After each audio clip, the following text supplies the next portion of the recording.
Rapport du colloque international De Gaulle et Brazzaville, une mémoire partagée entre la France, le Congo et l'Afrique, les 27 et 28 octobre 2020 à Brazzaville.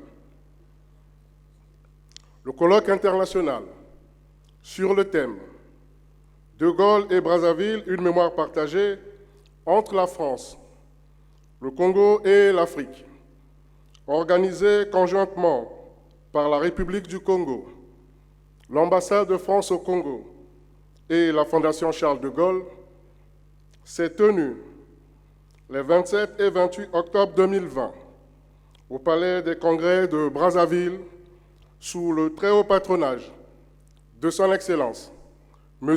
Denis Sassou Nguesso, président de la République du Congo. En dépit du contexte sanitaire marqué par la pandémie à coronavirus Covid-19, des chefs d'État, des représentants des chefs d'État et des hautes personnalités ont rehaussé de leur présence la cérémonie d'ouverture de cette activité. Il s'agit de leurs excellences, le maréchal du Tchad, Idriss Déby Itno, président de la République, chef de l'État, Monsieur Faustin Archange Touadéra, président de la République centrafricaine, Monsieur Félix Antoine Tshisekedi Tshilombo, président de la République démocratique du Congo, Monsieur Jean Dion Gouté, Premier ministre, représentant le président de la République du Cameroun, Son Excellence, Monsieur Paul Biya, Madame Rose Christiane Osuka Raponda, Premier ministre, représentant le président de la République gabonaise, Son Excellence, Monsieur Ali Bongo Ondimba, Monsieur Jean-Yves Le Drian, ministre de l'Europe et des Affaires étrangères,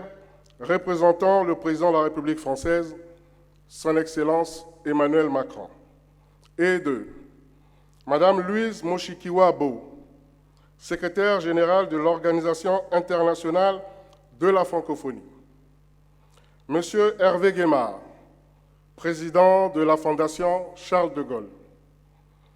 La cérémonie d'ouverture a été marquée par le mot de bienvenue du maire de Brazzaville, M. Dieudonné Bantimba, qui a rappelé quelques repères historiques faisant de Brazzaville capitale de l'Afrique équatoriale française, capitale de la France libre et point de départ de la décolonisation de l'Afrique francophone. S'en sont suivis les allocutions des chefs d'État, des représentants des chefs d'État et des hautes personnalités invitées. Leurs messages ont retenu l'attention des participants. Dans l'ensemble, ils ont rappelé l'implication historique des Africains dans la victoire française sur les nazis et les fascistes. Soulignons le rôle majeur du manifeste de Brazzaville pour le refus de la défaite et l'exigence de la liberté. Ils ont par ailleurs souhaité que la participation des Africains dans la libération de la France soit plus largement connue, en particulier par des jeunes générations. Cette thèse a été étayée par l'historien canadien Eric Jennings, auteur du livre « La France libre fut africaine », intervenu par visioconférence quand il déclare que le rôle joué par Brazzaville, l'Afrique équatoriale française et le Cameroun a parfois été négligé dans l'histoire, alors qu'il fut déterminant pour la libération de la France. Il a aussi évoqué la place de la francophonie dans cet héritage partagé, de la longue histoire commune entre la France, le Congo et l'Afrique, ce qui l'érige en une communauté de destin et en un espace de solidarité. Dans son discours d'ouverture, Son Excellence, M. Denis Sassou Nguesso, président de la République du Congo, a remercié ses homologues, chefs d'État et tous les invités pour avoir fait le déplacement de Brazzaville pendant cette période de crise sanitaire mondiale. Il a évoqué la nécessité de rétablir les faits historiques de ce qui fut la bravoure et l'héroïsme des Africains dans la libération de la France, en appelant à la même occasion à la pérennisation de la mémoire. Tenant compte des enjeux et des défis nouveaux, il a lancé un appel à la solidarité scellée dans le sang, au bénéfice du progrès et du développement partagé. Au regard des faits de l'histoire, Son Excellence, M. Denis Sassou Nguesso, a plaidé pour une représentation permanente de l'Afrique au Conseil de sécurité des Nations Unies avec droit de veto. Les travaux du colloque ont démarré avec la leçon inaugurale prononcée par M. Abraham Constant Ndingambo, professeur titulaire d'histoire, sur le thème « Le général de Gaulle et Brazzaville, l'histoire des rencontres, 1940-1958 ». Il ressort de la leçon inaugurale que le général de Gaulle est dit l'homme de Brazzaville. Ce n'est pas une simple étiquette ni un quelconque sobriquet, il est bien l'homme de Brazzaville. L'orateur a poursuivi son propos en précisant qu'après avoir été le point de départ pour la libération de la France de l'occupation nazie, avec le manifeste du 27 octobre 1940, Brazzaville est également le point de départ à partir du 24 août 1958 d'une nouvelle croisade du général de Gaulle, celle de l'autodétermination, de l'indépendance et de la coopération pour le développement entre le Congo, l'Afrique et la France. La leçon inaugurale a été suivie par une série de communications en présentiel et par visioconférence. Des intervenants du Cameroun, de la Centrafrique, de la France, du Gabon, de la République démocratique du Congo, du Tchad et du Congo ont fait une revue de cette mémoire partagée.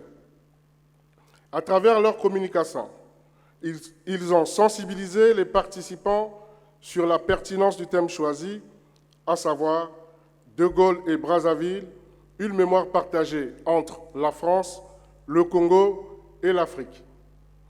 Thème qui a été décliné en 3 axes.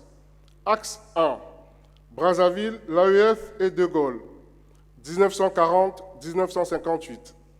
Axe 2, De Gaulle et la décolonisation, 1958. Axe 3, l'image du général de Gaulle, construction d'un mythe.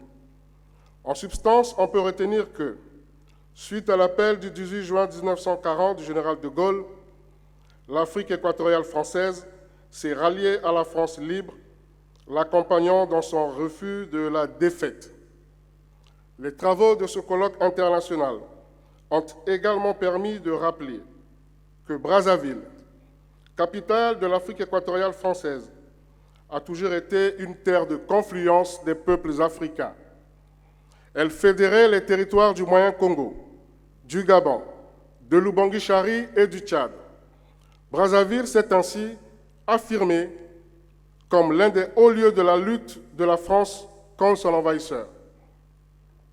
Les intervenants n'ont pas manqué de rappeler la participation des ressortissants de l'Afrique équatoriale française, enrôlés dans les forces de la France libre, qui combattirent pour libérer la France de l'occupation et dont plusieurs ont été faits compagnons de la libération par le général de Gaulle.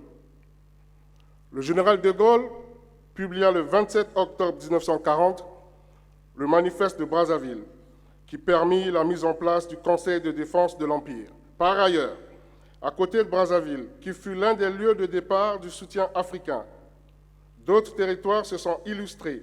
C'est le cas du Tchad, de l'Oubangui-Chari, du Cameroun et du Gabon. Le rôle du Congo belge dans le soutien au général de Gaulle a également été mis en évidence. Au cours des débats, les participants au colloque ont reconnu la nécessité de mieux faire connaître cette histoire partagée. Ces communications ont donné lieu à des échanges riches et fructueux. Les participants ont félicité le président de la République du Congo, son Excellence, M. Denis Sassou Nguesso, pour son initiative et en remercier le peuple congolais pour son hospitalité. La cérémonie de clôture, placée sous le haut patronage du Premier ministre, représenté par M. Gilbert Ondongo, ministre d'État, ministre de l'Économie, de l'Industrie et du Portefeuille public, s'est déroulée de la manière suivante. Lecture du rapport du colloque par M. Juste Désiré Mandélé, rapporteur du comité d'organisation. Lecture des recommandations et remerciements par le professeur Bernard Simiti, République centrafricaine, le professeur Jean Owaye, de la République gabonaise, le docteur Wanyaka Bongwen Oyongwen, de la République camerounaise, M. Mahamat Saleh Yacoub, de la République du Tchad.